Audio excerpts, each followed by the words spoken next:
ఓం శ్రీ మాత్రే నమః. 33 కోట్ల దేవతల అనుగ్రహంతో కన్యారాశి వారి జీవితంలో అరుదైన మార్పులు చూడబోతున్నారు. ఒక స్త్రీ ప్రవేశం మీ జీవితానికి ఒక పెద్ద టర్నింగ్ పాయింట్ రాబోతోంది. 1000% జరగబోయేది ఇదే. అసలు 33 కోట్ల దేవతల అనుగ్రహంతో కన్యారాశి వారి జీవితంలో ఏ విధమైన మార్పులు అనేవి మీరు చూడబోతున్నారు, మీ జీవితం ఏ విధంగా మారబోతోంది, అన్ని విషయాల గురించి కూడా ఇప్పుడైతే మనం క్లియర్గా ఈ వీడియో ద్వారా తెలుసుకుందామండి. అంతకన్నా ముందే మీలో ఎవరైనా కొత్తగా కనుక మన ఛానల్ని చూస్తూ ఉన్నట్లయితే తప్పకుండా వీడియోను లైక్ చేయండి. తప్పకుండా మన ఛానల్ని సబ్స్క్రైబ్ చేసుకోవడం మర్చిపోకండి. సబ్స్క్రైబ్ చేసుకోవడంతో పాటుగా పక్కనే ఉన్న బెల్ ఐకాన్లో ఆల్ని ట్యాప్ చేయండి. ఈ విధంగా చేయడం ద్వారా మేము పెట్టే ప్రతి వీడియో కూడా మీకు నోటిఫికేషన్ రూపంలో కనిపిస్తుంది. మీరు మిస్ కాకుండా మన వీడియోని చూడగలుగుతారు. ఇక వీడియోలోకి వెళ్ళిపోయి ఈ కన్యారాశి వారి గురించి పూర్తి విషయాలు తెలుసుకుందాం. ఉత్తర పాల్గొని 2, 3, 4 పాదాలు, హస్త 1, 2, 3, 4 పాదాలు, చిత్త 1, 2 పాదాల్లో ఎవరైతే జన్మించుంటారో వారు కన్యారాశికి చెందుతారు. ఈ రాశికి అధిపతి బుధుడు. ఈ రాశిని స్త్రీ రాశి అని, శుభరాశి అని, విశ్వభవ రాశి అని జ్యోతిష్య శాస్త్రం అయితే చెబుతోంది. ఈ రాశిలో జన్మించినటువంటి వారు మృదు మధురంగా మాట్లాడతారు. ఏ విషయంలోనైనా లోతుగా పరిశీలించిన తర్వాత ఒక నిర్ణయానికి వస్తారు. చక్కటి ఆలోచనలతో ముందుకు సాగుతారు. కొన్నాళ్ళుగా మిమ్మల్ని ఇబ్బంది పెడుతున్నటువంటి ఒక సమస్యకి సమయంలో పరిష్కారం దక్కుతుంది. కుటుంబంలో చిన్నపాటి సమస్యలు వస్తాయి కనుక జాగ్రత్త. గణపతి ఆరాధన శుభప్రదం. మిశ్రమ ఫలితాలు ఉన్నటువంటి కాలం అయితే కనిపిస్తుంది. ఏకాగ్రతతో కృషి చేసినట్లయితే కనుక విజయం సాధ్యమే. ముఖ్యమైన పనులలో శ్రమ ఎక్కువగా అవసరం. ఉద్యోగంలో అనుకూలత ఉంటుంది. ఆర్థికపరమైన విషయాల్లో జాగ్రత్త చాలా అవసరం. పొదుపు పాటిస్తే మేలు. వ్యాపారంలో జాగ్రత్తగా నిర్ణయాలు తీసుకోవాలి. వారాంతంలో శుభ ఫలితాలు కనిపిస్తాయి. నవగ్రహ స్తోత్ర పఠనం శ్రేయస్కరం. ఈ సమయంలో కన్యారాశి వారి జీవితంలో ఒక స్త్రీ ప్రవేశం అనేది జరగబోతోందండి. వీరి జీవితంలో స్త్రీ ప్రవేశం కారణంగా వీరి జీవితానికి ఒక పెద్ద టర్నింగ్ పాయింట్ అనేది రాబోతోంది. ఆ స్త్రీ మీ జీవితంలో ప్రవేశం కారణంగా మీకు ఇప్పటి వరకు కూడా ఎటువంటి సమస్యలు అయితే పడి ఉన్నారో అటువంటి సమస్యలన్నింటి నుండి కూడా మీకు పూర్తి విముక్తి అయితే కనిపిస్తుంది. ఎటు నుంచి చూసినా సరే మీకు అంతా కూడా ఈ సమయంలో మేలే జరగబోతుందని కూడా ఈ సమయంలో మనైతే చెప్పుకోవచ్చండి. ఈ రాశి జాతకులు అంటే కన్యా రాశి జాతకులు ఎవరైతే ఉన్నారో వారికి ఏ విధమైనటువంటి మార్పులు రాబోతున్నాయి, వీరికి అదృష్టమా దురదృష్టమా, ఈ సమయంలో వీరి జీవితం ఏ విధంగా మారిపోతుంది అన్నీ కూడా ఇప్పుడైతే మనం తెలుసుకుందాం. ఈ కన్యా రాశి జాతకులు ఈ సమయంలో ఏ విధంగా ఉండబోతుందో వృత్తి మరియు ఉద్యోగం గురించి చూసుకున్నట్లయితే కర్మస్థానంలో పదవీలు గురు భగవానుడి యొక్క సంచారం ఉద్యోగస్తులకు ఎంతో మేలును కలిగిస్తుంది. మీరు పనిచేసే చోట ఒక గురువు లేదా మార్గదర్శకుడిగా గౌరవించబడతారు. అయితే ఏప్రిల్ 11న దశమాధిపతి వృత్తికారకుడు మరియు లగ్నాధిపతి అయిన బుధుడు 7వ ఇంట నీచ స్థితిని పొందడం వలన మీరు తీసుకునే నిర్ణయాలు బెడుచుకునే ప్రమాదం కూడా మీకు ఈ సమయంలో కనబడుతోంది. కార్యాలయంలో సహోద్యోగులకు మీరు చెప్పేది ఒకటి, వారికి అర్థమయ్యేది మరొకటి అవుతుంది. ఇతరుల పనిలో జోక్యం చేసుకోవద్దు.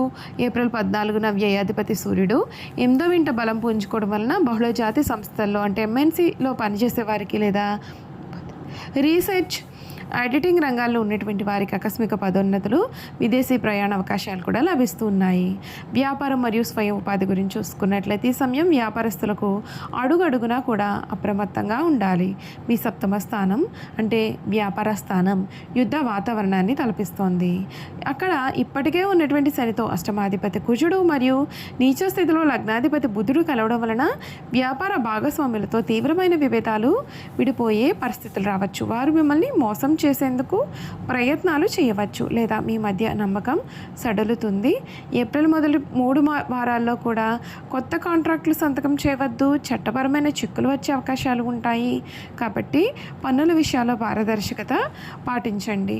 ఏప్రిల్ 19 తర్వాత భాగ్యాధిపతి శుక్రుడు బలపడడం వలన క్లయింట్ల వ్యవహారాల్లో సానుకూలత కనపడుతోంది. ముఖ్యంగా ఆన్లైన్ లేదా విదేశీ వ్యాపారులకు మంచి లాభాలు గడిస్తారు. ఆర్థిక పరంగా ఈ సమయం మీకు వింతైన అనుభవాన్ని ఇస్తుంది.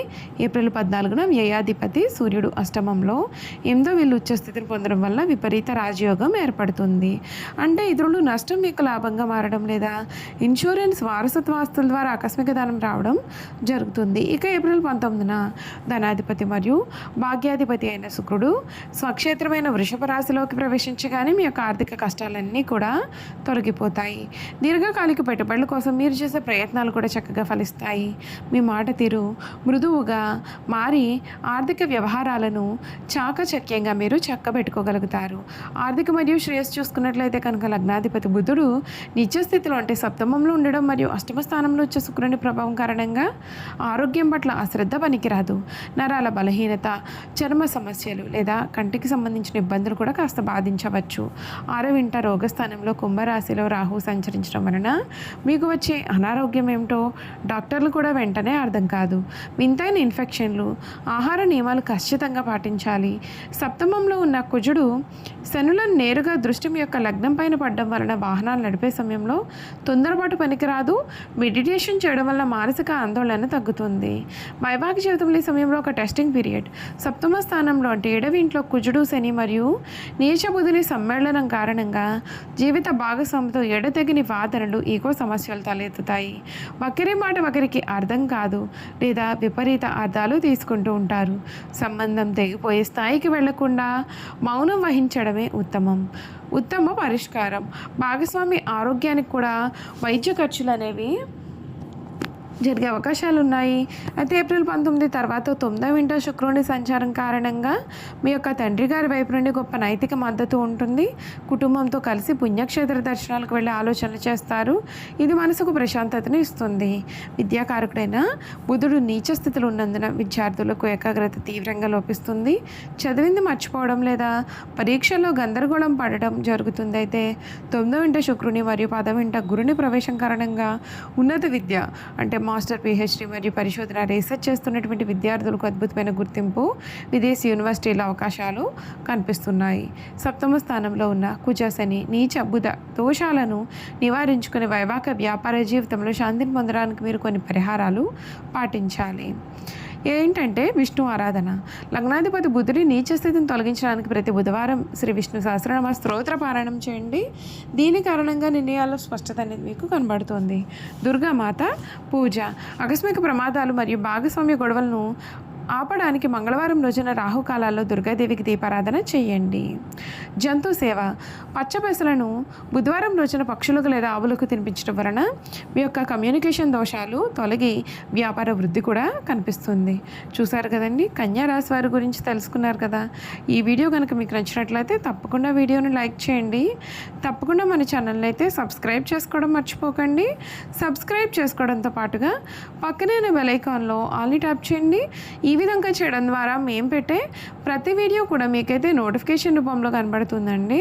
మీరు మిస్ కాకుండా మన వీడియోని చూడగలుగుతారు. Thank you for watching.